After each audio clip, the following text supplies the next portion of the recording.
Assalamualaikum warahmatullahi wabarakatuh. Nama saya Asnar Alamiah. Di sini saya akan memaparkan materi tentang pengumpulan dan pengolahan data. Di sini saya akan menjelaskan secara umumnya saja.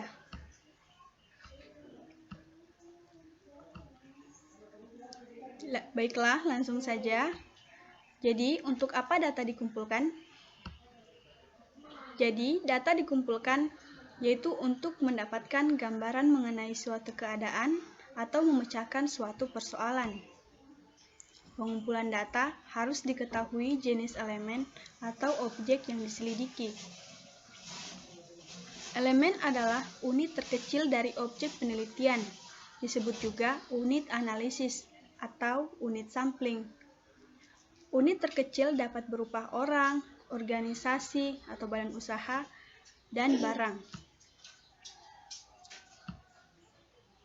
Tujuan pengumpulan data selain untuk mengetahui jumlah elemen, juga untuk mengetahui karakteristik dari elemen tersebut. Karakteristik adalah sifat-sifat, ciri-ciri, atau hal-hal yang dimiliki oleh elemen. Misalnya, jika elemennya berasal dari pegawai atau swasta, maka karakteristiknya berupa jenis kelamin, pendidikan, masa kerja, golongan, dan gaji. Jika elemennya berasal dari perusahaan, maka karakteristiknya berupa jumlah karyawan, jumlah kekayaan, hasil produksi, dan hasil penjualan. Dan jika elemennya berasal dari universitas, maka karakteristiknya berupa jumlah mahasiswa, jumlah dosen, dan banyaknya fakultas.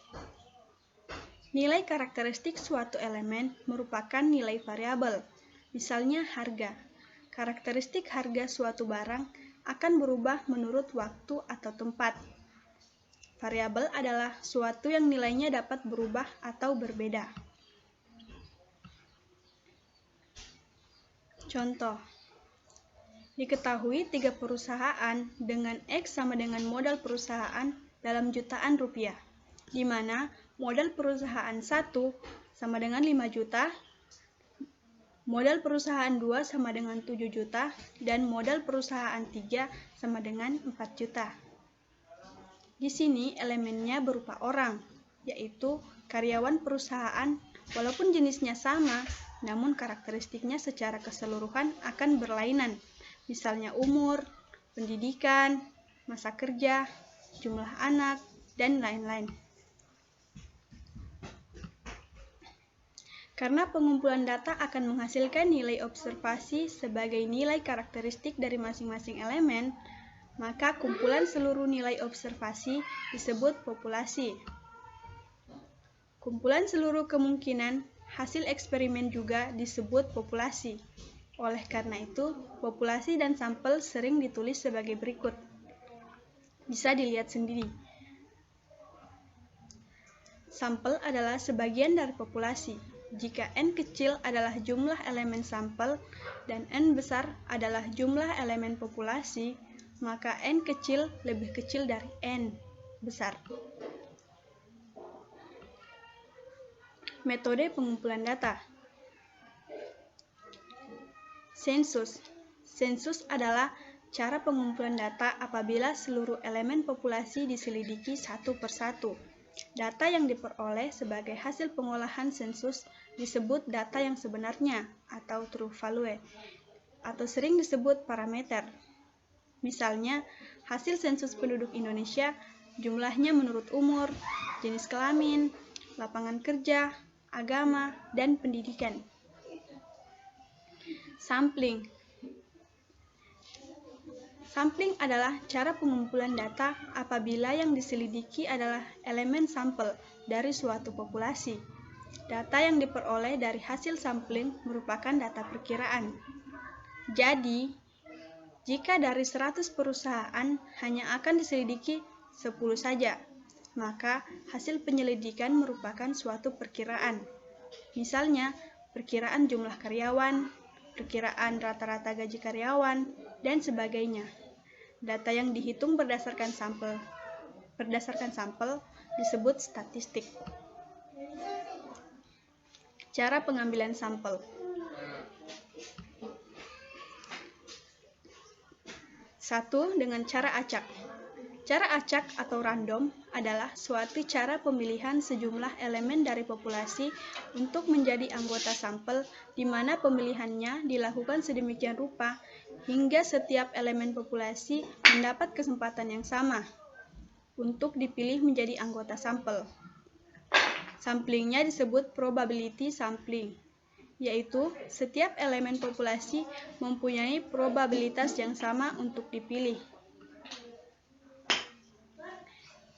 Kedua, dengan cara bukan acak atau non-random adalah suatu cara pemilihan elemen-elemen dari populasi untuk menjadi anggota sampel, di mana setiap elemen tidak mendapatkan kesempatan yang sama untuk dipilih.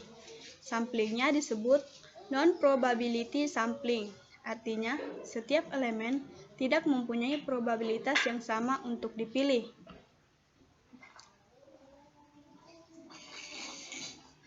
Beberapa jenis sampling. Yang pertama, simple random sampling, ialah sampling di mana pemilihan elemen populasi dilakukan sedemikian rupa sehingga setiap elemen tersebut memiliki kesempatan yang sama untuk dipilih.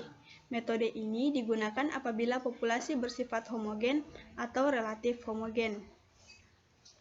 Kedua, stratified random sampling, ialah sampling di mana pemilihan elemen anggota sampel dilakukan sebagai berikut. Yang pertama, populasi dipecah atau dibagi menjadi populasi yang lebih kecil disebut stratum. Pembuatan stratum harus homogen atau relatif homogen. Misalnya, menjadi K stratum. K sama dengan 2,3 dan lebih. 2. Setiap stratum diambil sampel secara acak, kemudian dibuat perkiraan. 3. Perkiraan untuk seluruh populasi dipergunakan rumus gabungan.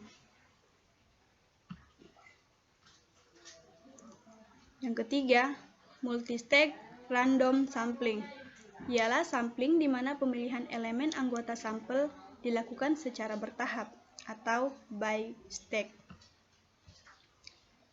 Contoh, penelitian untuk mengetahui rata-rata upaya karyawan restoran Kendari di seluruh ibu kota provinsi. Tahap pertama yaitu pemilihan sampel kota. Tahap kedua yaitu memilih sampel restoran dari kota yang terpilih. Yang ketiga, memilih sampel karyawan dari restoran yang terpilih. Jadi, XIJK sama dengan upaya karyawan ke K, restoran ke J, dan kota ke I.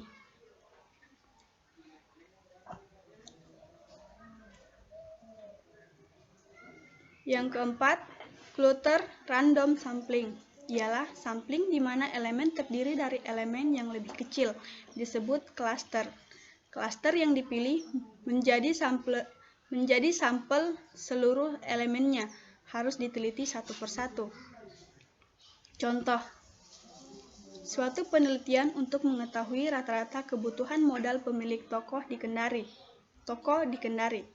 Pusat pembelanjaan atau mal seperti Pasar Baru, Lipo Plaza dianggap sebagai klaster.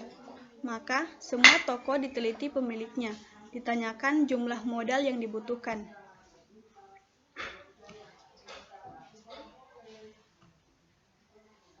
Yang kelima, systematic random sampling, ialah sampling di mana elemen pertama dipilih secara acak atau random, sedangkan elemen berikutnya dipilih secara sistematis berjarak K, di mana K sama dengan N besar per N kecil. Caranya sebagai berikut. Pilih salah satu angka secara acak dari 1 sampai dengan K. Contoh, misalnya N besar sama dengan 100, perusahaan nasional. Diambil sampel sebanyak N kecil sama dengan 10. K sama dengan K sama dengan 100 per 10. Misalnya terpilih angka 5, maka sampelnya yaitu X5, X15, X25, X15, X25, X35, dan seterusnya, sampai N kecil sama dengan 10. Jika terpilih angka 8, sampelnya yaitu X8, X18, X28, sampai N sama dengan 10.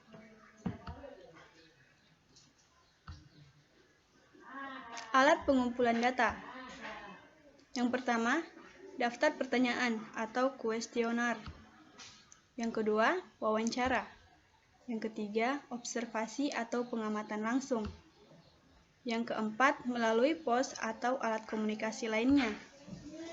Yang kelima, alat ukur seperti meteran, timbangan, termometer, dan lain sebagainya.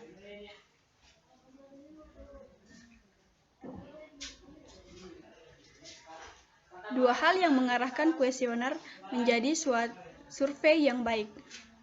Yang pertama, memperoleh informasi atau data yang berhubungan dengan maksud dan tujuan survei.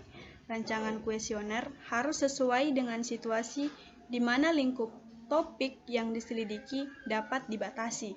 Informasi harus objektif.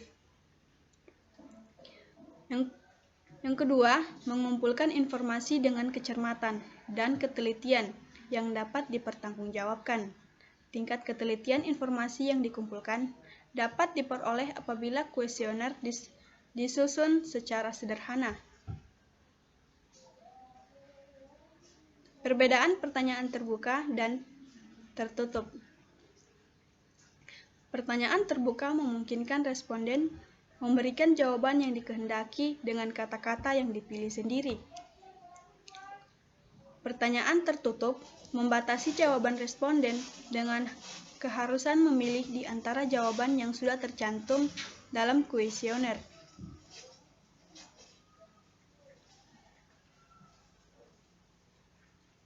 Pengolahan data.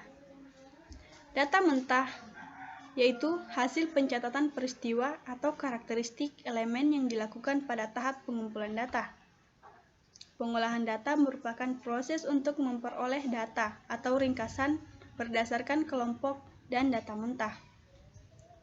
Data statistik pada dasarnya merupakan angka ringkasan dari hasil pengolahan berdasarkan data mentah, seperti total, rata-rata, dan persentase. Metode pengolahan data tergantung seberapa besar pengumpulan data. Jika hasil observasi yang dikumpulkan jumlahnya sedikit, maka dapat dilakukan secara manual. Namun, apabila observasi sangat besar, maka pengolahan data secara elektronik. Metode pengolahan data dibagi menjadi dua, yaitu yang pertama, pengolahan data secara manual atau manual data processing. Yang kedua, pengolahan data secara elektronik atau electronical data processing.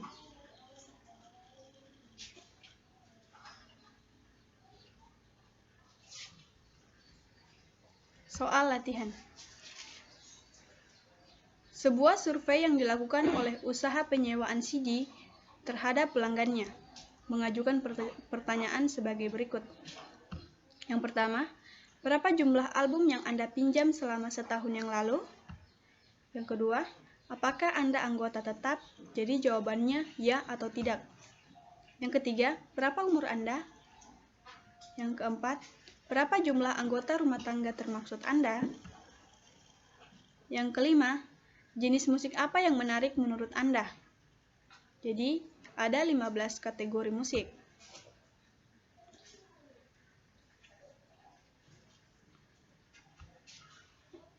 Sekian dan terima kasih. Jadi, hanya itu yang dapat saya paparkan. Kurang dan lebihnya mohon dimaafkan. Wassalamualaikum warahmatullahi wabarakatuh.